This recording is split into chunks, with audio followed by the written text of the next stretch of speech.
va retrouver notre dernier invité. Romain Farou. Romain Farou pour parler de drone pour les animaux, enfin pour les champs. Les agriculteurs. Une vache volante. À tout de suite. À la bonne heure. Stéphane Bern sur RTL. Toujours avec Thomas Dutronc en direct du Salon de l'Agriculture. Et nous accueillons maintenant Romain Farou. Romain Farou, vous êtes fils d'agriculteur, je crois.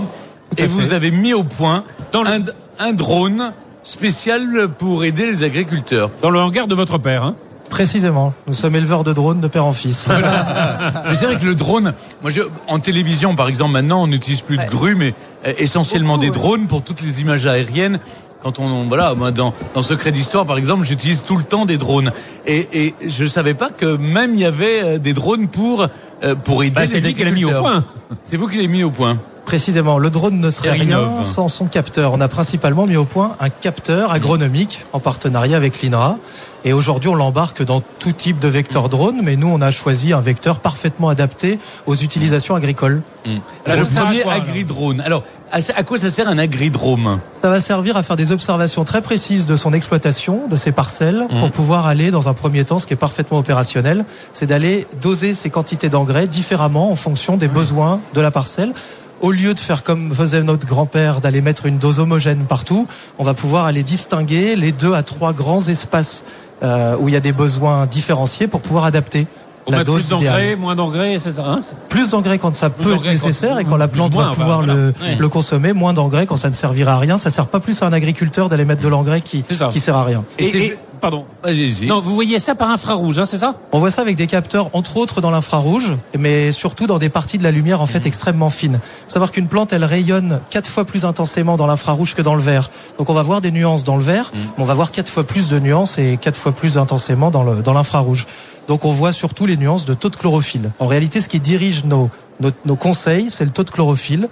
Et c'est grâce à des chercheurs qu'on a pu arriver à ce capteur inédit dans le monde aujourd'hui. Donc maintenant, quand on verra les cultivateurs, les agriculteurs, on les verra avec les manettes pour piloter des drones et plus du tout en train de cultiver leurs champs. Vous pouvez en voir un sur les vidéos qu'on présente, que je connais bien, parce que c'est un pionnier de l'utilisation du drone agricole. Il l'utilise sur sa ferme et il a très peu de compétences en ingénierie, sauf le respect que je lui dois, mais il est capable de se servir de cet outil maintenant qu'on lui a fait totalement clé en main.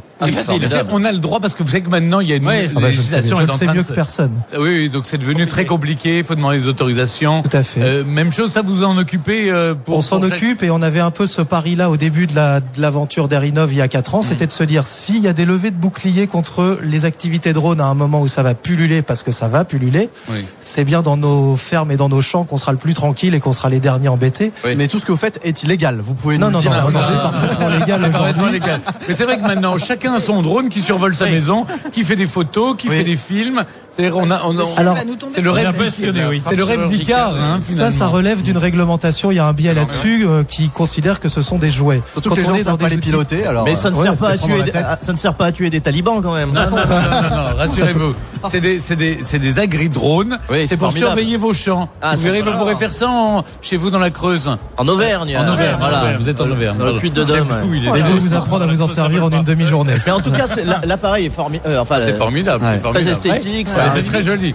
On a l'impression que n'importe qui, même moi, je pourrais m'en servir. Ce qui vous plairait, c'est que je vous montre comment. On peut le faire voler. Allez, on peut le faire voler. Je ne peux pas le faire voler, mais je peux vous montrer comment est-ce que la seule opération qu'il y a à faire le pilote est de le lancer. Et pour le lancer, c'est assez amusant. La boîte qui a développé le système d'allumage automatique a pensé à faire quelque chose qui fait que quand on l'a dans les mains et qu'on est prêt à le lancer, on a les mains occupées. Donc pour pouvoir déclencher l'allumage, on va le secouer 3 fois.